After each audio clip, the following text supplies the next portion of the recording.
Salut, c'est Superfan, bienvenue sur Fan Rendez-vous. Dans ce FAQ Rendez-vous numéro 4, je vais t'expliquer les raisons pour lesquelles j'ai choisi comme pseudo Superfan. Comme tout super-héros qui se respecte, je me dois d'avoir un pseudo évidemment. Clark Kent se fait appeler Superman, Bruce Wayne se fait appeler Batman, et Peter Parker se fait appeler Spider-Man. Et James Holland se fait appeler Logan, Weapon X ou Wolverine. Pareil pour les animateurs radio. À l'antenne, Jacques Esbag devient Arthur, David Massard devient D-Fool, et Frank Bargin devient Max. Donc c'était aussi inscrit dans la culture radiophonique des années 90 qui m'a beaucoup influencé, comme tu dois déjà le savoir si tu as regardé ma précédente vidéo sur les origines du logo de ma chaîne. Et puis je tiens aussi beaucoup au respect de ma vie privée, comme les Daft Punk. J'ai un autre métier à côté de celui de youtubeur, donc je peux pas me permettre de mélanger les deux mondes, ce serait vraiment inapproprié. J'ai besoin de compartimenter ma vie en différents univers pour m'y retrouver. Donc si tu m'apprécies un peu, je compte sur toi, s'il te plaît, pour respecter et protéger mon identité secrète et ma vie privée. Et enfin, comme j'ai déjà dit sur cette chaîne, je suis quelqu'un de très timide, et le mec sans le costume de super-héros, sans la casquette, sans les lunettes et sans le gros micro ne pourrait jamais faire ce que fait Superfan chaque jour. Je me suis créé un personnage en fait. Tout en étant spontané, naturel et authentique, je suis beaucoup plus moi-même avec toi sur YouTube qu'au boulot avec mes collègues, où là je dois vraiment porter un masque, au sens figuré, comme tout le monde dans la société. J'ai réfléchi récemment aux mots qui me correspondaient le mieux, qui reflétaient le mieux ma personnalité et mon caractère, et je me suis rendu compte que j'étais avant tout un gros fanboy. D'abord fan de musique, puis fan des jouets Kenner, Toy Biz, Hasbro et Mattel, des dessins animés japonais du Club Dorothée, des vieux comics américains DC et Marvel, de bandes dessinées franco-belges, en particulier celles de Jean Van Damme, de films, de séries, de l'équipe de France de football, de radio, de télévision et de certaines marques. Donc je me suis dit que Superfan m'irait bien. Et puis ça me permettait en même temps de rendre un triple hommage à 3 de mes idoles de jeunesse. Tout d'abord, évidemment, c'est un clin d'œil à Superman, personnage créé par Jerry Spiegel et Joe Shuster en 1933, puis vendu à Detective Comics DC en 1938. Ça permet de réaffirmer à travers juste mon nom ma passion pour les comics qui fut fondamentale dans ma vie.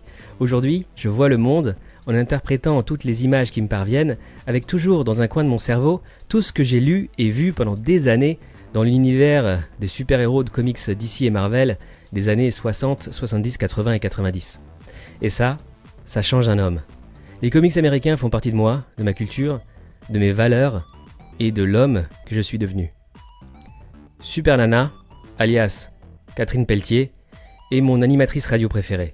Je ferai une vidéo sur elle évidemment pour lui rendre hommage, mais pour la faire court, elle a commencé la radio au début des années 80 sur Carbone 14, puis elle a explosé sur Skyrock de 92 à 96, où elle animait des émissions cultes de libre antenne. Malheureusement, elle est décédée en septembre 2007, juste avant de rejoindre Laurent Baffy sur Europe 1 et avant que je puisse la rencontrer. J'aimais véritablement cette grande dame de la radio qui a marqué l'histoire de la bande FM avec ses rondeurs, sa grosse voix de fumeuse, sa liberté de ton, sa répartie exceptionnelle et son rire inoubliable. Sup, je t'aime.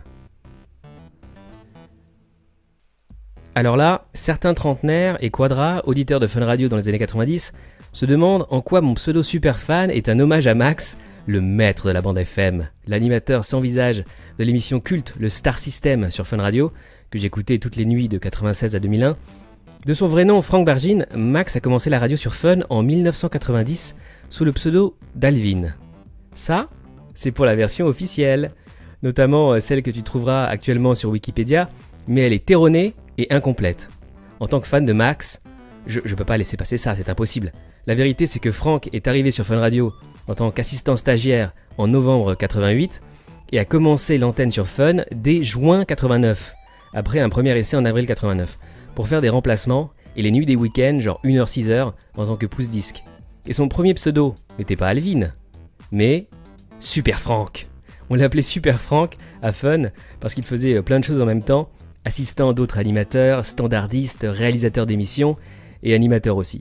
D'ailleurs, c'est Max qui m'a fait découvrir les Daft Punk, mon duo préféré, dès 95 ou 96, avec Daft Punk et Rollin' et Scratching, ça envoyait déjà du lourd à l'époque. Je me souviens qu'il avait reçu les Daft à plusieurs reprises dans son tout petit studio de radio. Voilà pour mon triple hommage à Superman, Super Nana et Super Frank à travers mon pseudo. Il y a une tradition dans la pop culture, c'est la réappropriation culturelle, et l'autoréférencement. Tu as dû voir ça dans les films Ready Player One, Avengers Infinity War ou Deadpool 2. On essaie toujours de rendre hommage aux œuvres, aux personnages ou aux personnes qui nous ont inspirés et qui nous ont permis de grandir et de créer en y faisant référence constamment. Je te rappelle que la pop culture est un éternel recommencement et que rien ne se perd, rien ne se crée, tout se transforme. Quand j'allume mon micro et qu'à chaque début de vidéo je dis « Salut, c'est Superfan », je pense à chaque fois à eux et en particulier à Max, la voix que j'ai le plus écoutée dans ma vie, avec celle d'Elvis Presley, des Beatles et de Michael Jackson. N'oublie pas de liker cette vidéo avec un petit pouce en l'air, ça fait toujours plaisir, de la partager sur les réseaux sociaux s'il te plaît, et de me dire dans les commentaires si tu aimes mon pseudo ou pas, et les raisons pour lesquelles j'ai choisi ce nom. Dans le prochain numéro de FAQ Rendez-vous, je partage avec toi la genèse, c'est-à-dire les origines du projet Fan Rendez-vous. C'est une vidéo très personnelle. A bientôt pour un nouveau rendez-vous, et surtout, reste fan.